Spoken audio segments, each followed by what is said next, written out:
Welcome to GovCast, connecting with federal IT's top decision makers. I'm Alexander Bolova, production lead at GovCIO Media and Research. With me today is staff writer-researcher Jordan McDonald. Hi, Jordan. Hi, Alex. You had the opportunity to chat with Bill Chapman, Director of Engineering in the Office of the CTO at U.S. Department of Veterans Affairs. How'd it go? It was great. Bill was a really interesting person to talk to, and the program that he oversees and works with within the VA is really fascinating. VA Watchtower, it came about based on some, unfortunate news about a glitch affecting more than 120,000 or so veterans claims through the VA. But the positive is that it's a monitoring system to try and find these glitches really early on and then report them before they become a bigger issue. The idea behind Watchtower is in some cases to find and report a glitch within 24 hours of it even occurring, which obviously can only be good for making sure that veterans' claims are responded to in a timely manner. Yeah, definitely. And I'm wondering what technologies Bill mentioned are being used to enable this detection, especially at hours where people may not be at their computers. Yeah, so Bill said that artificial intelligence, machine learning, the types of technologies that we're not completely foreign or unused to hearing of, but are really useful for the VA are definitely in play here. There's a lot of data to sift through, a lot to monitor. So, any way that technology can help make it easier is definitely been in use. The department as a whole is embracing the technology. And in this case for Watchtower, it's been really useful in making sure that systems are up to date, up to speed, and finding issues before they become really massive ones. Well, I'm very interested in hearing more about VA Watchtower, so let's not keep our listeners waiting. Let's take a listen to your conversation.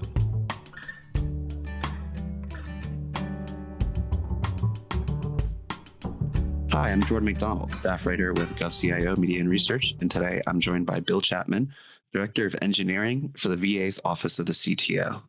Hi, Bill. Welcome to the show. Hi, thanks, Jordan. It's nice to meet you. I'm happy to be here. Bill, Watchtower is a really interesting and novel program for the VA. Could you tell me a little bit more about it and where it originated from? Sure thing. So the Watchtower is a monitoring tool. It rolls up about 100 different services on va.gov to what one might call a single pane of glass. It focuses on a list of what we've called Tier 1 applications. So these are services that are most important to the veterans and their families that interact with va.gov. It's also part of a larger process. The primary goal of that is to ensure that our leadership team can be made aware of all issues, even minor issues, within 24 hours. But in practice, we found that it can also increase collaboration between the many, many teams that we are working on VA Gov services. So I'd say it's a fairly encompassing tool. It's both process, it's a dashboard, it is a collaboration mechanism, and also serves to show trends and patterns in our services. Could you sort of run me through why Watchtower was created? What problem does it solve or hope to solve? So this is a good question. It originally was a response to some long-standing issues with the processing of veterans' claims on va.gov. There were situations where some information could be lost, and we took a step back and we analyzed the environment that allowed that to happen, both culturally and technically.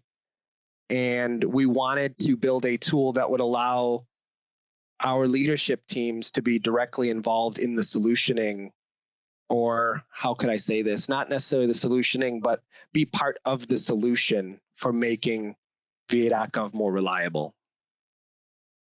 Absolutely. And could you run me through the office that oversees and monitors Watchtower? Who are some of the players involved with making sure that this is functioning and working and then responding to the issues? Sure thing. So the office responsible is the Office of the Chief Technology Officer, which I am the Director of Engineering. We have our portfolio leads and deputy CTOs, as well as the other directors, product design, data science, all involved in the leadership team in the office of the CTO, and we are all responsible for contributing to the watch efforts. As director of engineering, could you sort of run me through the process for building out something like this? This is a big program. It's serving for a big agency. How does it all function? Well, so right now what we do is we create a schedule of our engineering leadership, product leadership, et cetera, who can sit what we call the watch officer rotation. And we create that schedule, and they will show up on their watch day, which is usually a week, including weekends, and review the watch tower. In this case, it should show all alerts that occurred on tier 1 services in the last 24 hours. They will then kick off a process of notifying the appropriate teams that the watch has been notified, and we would like you to explain this incident. Why did it occur? Where did it occur? And how can we make sure it doesn't happen again in the future? So that's the first part of it, and we've created that process. The second part is a series of ceremonies that we need to ensure the watch stays healthy. For example, we need to review these monitors routinely to make sure that they are doing what we think they are doing. If a watch monitor hasn't fired off in, say, 3 months, maybe it's not actually monitoring what we think it is. And if a watch is monitoring all the time, maybe, or triggering all the time, maybe it is too noisy. So we have to have a process or a ceremony to make sure we're doing that review. The other thing we do is we schedule an incident review where we actually look at the information that the Watchtower is giving us so that we can find trends and patterns in the problems we're seeing. And this is the place where our leadership team is really trying to help. This isn't about governance. This is about how can we be as helpful as possible.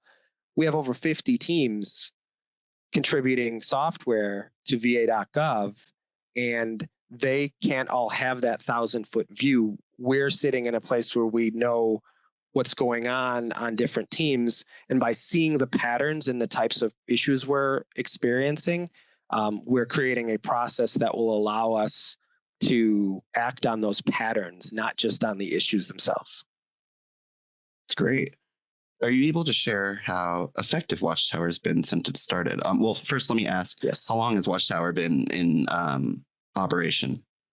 I believe we stood this up, I'm going to say about 3 months, probably 4 months, actually, about 4 months. I don't have the date in front of me. I'm sorry, I probably should have, but it was somewhere in the September, October area and of 2023. And right out of the gate, we found some value in how it was helping us collaborate with some of our teams. It was helping us understand some of the concerns those teams had. And in some cases, there were teams that had known about issues but weren't sure how to even escalate them or to get the visibility that they needed. And we were coming to them and they were saying, hey, wow, this is great. Thank you. We've been waiting for somebody to want to fix this. So that was the social aspect that was helpful. The other side of it has been that probably 5 or 6 times now we have preemptively identified problems that could have been the same category as the problems we experienced over the last couple of years that we stood this up to solve, but found them preemptively, recognized them, and have been able to put patches in place or complete fixes that will mean that we won't have the problem happen again. So it has already shown us areas where we've been able to preemptively improve and not just hope that our engineering teams catch it when it happens, if that makes sense. Yep. Mm-hmm. It's really interesting. You mentioned collaboration and sort of how Watchtower sits as this 1,000-foot view for the rest of the agency. You know, I'm hearing a lot from not only the VA, but a bunch of different agencies about how they're trying to digitally transform their operations. I'm sort of curious, where does Watchtower sit within the VA's larger mission of digital transformation, if at all? Well, so Watchtower is an effort that right now comes out of Office of the CTO. We used to be called Digital Services at VA. So our responsibility is really towards the digital services that are delivered to the veteran. We are the digital services team that kind of was stood up to be veteran facing, and that is where we live right now. Yep. Absolutely. Yep. You know, the program's been around for a couple of months. You've mentioned there's already been some success. Yep. I want to ask, what does the future of the program look like? If there are any benchmarks you're looking to hit in terms of, this is showing that Watchtower is being successful in helping other programs within the agency.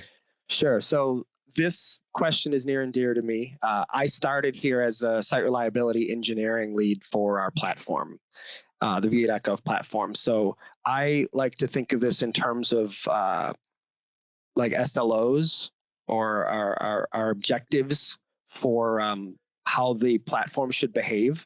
You might think about ensuring that we are tracking that all incidents or errors have been acknowledged and described within the priority level, things like that. So we're going to start tracking these SLOs to ensure that the watch goals are being met. But I think there's other harder to track items that we are already seeing that I think I'm just going to get out and tell the stories. Specific times where we caught a problem or a issue of the past was resolved because of this. So I think it's twofold.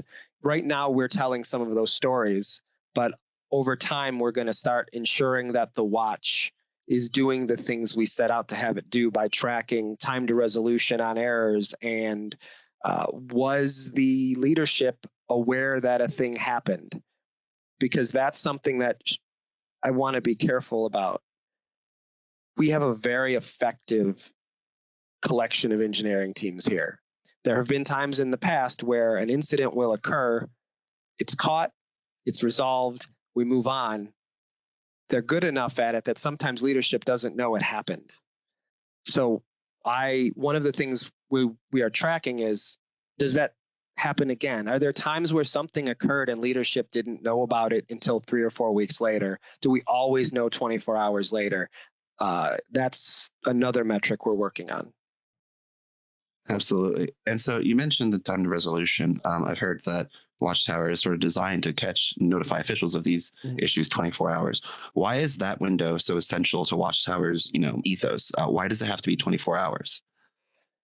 24 hours was a time frame that we believed would provide consistency, and we don't want to only show up when something goes wrong. We want to make it clear that we're here every day looking for trends and interacting with our engineering teams in a consistent manner. And the 24 hours was about keeping us engaged every day. So the 24 hours was really just about it being an everyday thing that we do not take a step back from. If that makes sense. Absolutely. Well, Bill, those are basically all the questions I had. Oh, I know okay. There's a lot to say about Watchtower, so I was just curious if there's anything we didn't talk about that you think is essential to understanding the program. I think I would like to really speak to our motivations around collaboration and awareness. I do not want to leave anyone with the impression that we are creating a model for governance in digital services. At the end of the day, our leadership team understands what our responsibility is in ensuring that VA.gov is a reliable and effective platform for veterans. And this is one way for us ensuring that we are being collaborative, communicative, and responsive to veterans' needs. Absolutely. And Bill, I'm looking forward to seeing all the developments of Watchtower as the program continues to be built out. Thank you for joining the show. Thanks.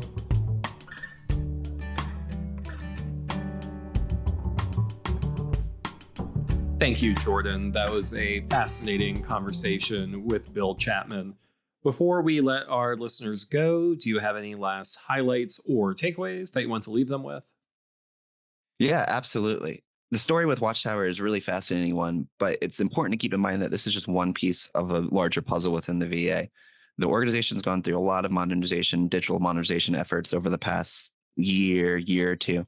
And this Watchtower is just one component of it.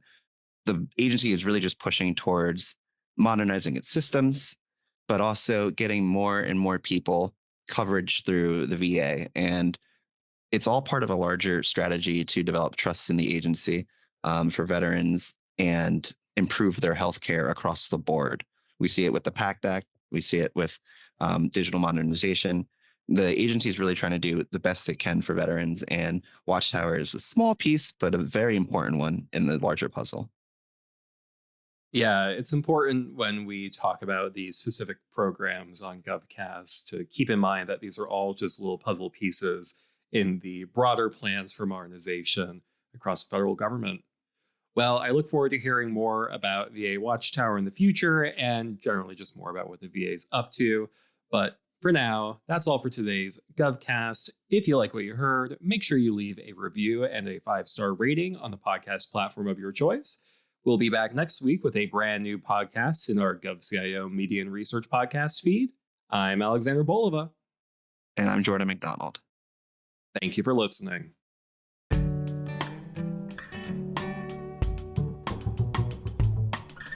GovCast, along with HealthCast and Cybercast, is a production of GovCIO Media and Research. To explore our content, visit our website, govciomedia.com. Keep an eye out for new episodes every Tuesday. And if you like what you heard, leave us a review on the podcast platform of your choice. Have a topic you want us to discuss? Contact us at newsletter@govcio.com.